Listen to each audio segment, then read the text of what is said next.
નમસ્કાર, સમાચારો સાથે હું છું જય। સૌપ્રથમ સમાચાર સુરતથી કે જ્યાં ટ્રેન ઉથલાવવાનો મામલો ફરી એકવાર તૂર પકડી રહ્યો છે અને ફરી એકવાર થયો છે આવો જ એક પ્રયાસ કે ફરી એકવાર ટ્રેન ઉથલાવવાના ષડયંત્રનો પર્દાફાશ થયો છે અને હાલ પશ્ચિમ રેલવે વડોદરા ડિવિઝનમાં ટ્રેન ઉથલાવવાનું ષડયંત્ર ચાલી રહ્યું છે અને તેને લઈને હાલ સદનસીબે દુર્ઘટના ટળી ચૂકી છે, પરંતુ હાલ કોના નિશાના પર ભારતીય રેલવે છે તેને લઈને સૌથી મોટો સવાલ ઉઠી રહ્યો છે। સુરતના કીમ કોસંબા રેલવે ટ્રેક પર ફિશ પ્લેટ ખુલ્લા મળ્યા હતા અને કોઈ અજાણ્યાએ ફિશ પ્લેટ અને ચાવી ખોલીને અપટ્રેક પર રાખી દીધી। 71 જેટલા લોખંડના પેટ લોક પણ કાઢી લેવાયાનું સામે આવ્યું છે અને રેલવે સુરક્ષા ફોર્સની સતર્કતાને કારણે મોટી દુર્ઘટના ટળી છે। જાણ થતાં જ ટ્રેનનું આવાગમન રોકવામાં આવ્યું। અજાણ્યા વ્યક્તિ વિરુદ્ધ તપાસ હાથ ધરાઈ છે।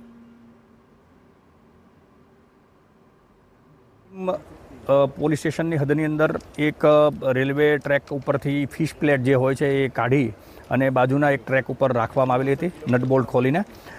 રેલવે પ્રોટેક્શન ફોર્સના જવાનો પેટ્રોલિંગમાં હતા એ દરમિયાન એમને માર્ક કર્યું કે ભાઈ આ જગ્યાએ ફિશ પ્લેટ કાઢેલી છે, જેના આધારે તાત્કાલિક એમણે ગુજરાત પોલીસ, રેલવે પોલીસ અને અમારી ડિસ્ટ્રિક્ટ પોલીસને જાણ કરેલી। આના આધારે તમામ અધિકારી કર્મચારીઓ તાત્કાલિક જગ્યા ઉપર આવેલા। અમુક ટ્રેન છે ગરીબ રથ જે પસાર થવાને તેને રોકી દેવામાં આવેલો કોસંબા રેલવે સ્ટેશન ઉપર। તો રેલવે સુરક્ષા ફોર્સની સતર્કતાને કારણે મોટી દુર્ઘટના ટળી ચૂકી છે, પરંતુ આ ઘટના અનેક સવાલો ઊભા કરી રહી છે, કારણ કે છેલ્લા ઘણા સમયથી સતત આવી ઘટનાઓ સામે આવી રહી છે। લગભગ 1 કિલોમીટરના વિસ્તારમાં 71 જેટલા પેડ લોક પણ કાઢી દેવાયા હોવાનું સામે આવ્યું છે। આ વાત જ એ સ્પષ્ટ કરે છે કે અજાણ્યા વ્યક્તિએ ઇરાદાપૂર્વક ઘટનાને અંજામ આપવાનો પ્રયત્ન કર્યો છે। ત્યારે સમગ્ર મામલે હાલ વિવિધ ટીમ બનાવીને તપાસ હાથ ધરાઈ છે। પોલીસનું કહેવું છે કે જવાબદારો સામે કડક પગલાં ભરાશે।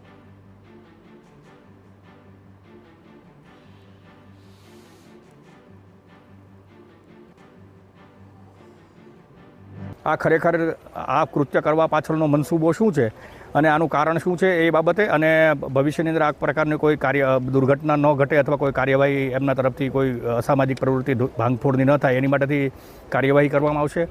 જે પણ આ ગુનામાં સંડોવાયેલા છે દોષિતોને તાત્કાલિક ધરપકડ કરી અને કાયદેસરની કાર્યવાહી કરવામાં આવશે। સુરત જિલ્લાના કીમ કોસંબા વચ્ચે જે ટ્રેન ઉઠલાવવાનો નિષ્ફળ પ્રયાસ થયો છે, જેને લઈને તંત્ર કામે લાગી ગયું છે, સુરત જિલ્લા પોલીસ કામે લાગી ગઈ છે, રેલવે વિભાગની ટીમ કામે લાગી ગઈ છે। હાલ આપણે છીએ એ જ જગ્યા પર। આ જ જગ્યા પર જે ટ્રેનની જે ફિશ પ્લેટ છે તેને ખોલી દેવામાં આવી હતી અને ટ્રેક ઉપર મૂકી દેવામાં આવી હતી। રેલવે વિભાગને આ વાત ધ્યાને આવતા રેલવે વિભાગની ટીમ સ્થળ પર દોડી ગઈ હતી અને જે ફિશ પ્લેટ છે તેને ફરી એકવાર ફિટ કરી ટ્રેન વ્યવહાર ચાલુ કરી દીધો હતો। અંદાજિત 6 જેટલી સુધી અસર થઈ હતી। જે રીતે ઘટના બની છે જેને લઈને તંત્ર સતત થઈ ગયું છે। આ ઊંડાણપૂર્વક તપાસ હાથ ધરવામાં આવી રહી છે। ત્યારે હાલ જે રીતે માહિતી મળી રહી છે કે જે અસામાજિક તત્વો છે, જે ટ્રેનને ઉથલવાનો જે લોકોએ પ્રયાસ કર્યો છે તેઓ દ્વારા પ્રી પ્લાન કરવામાં આવ્યો હતો।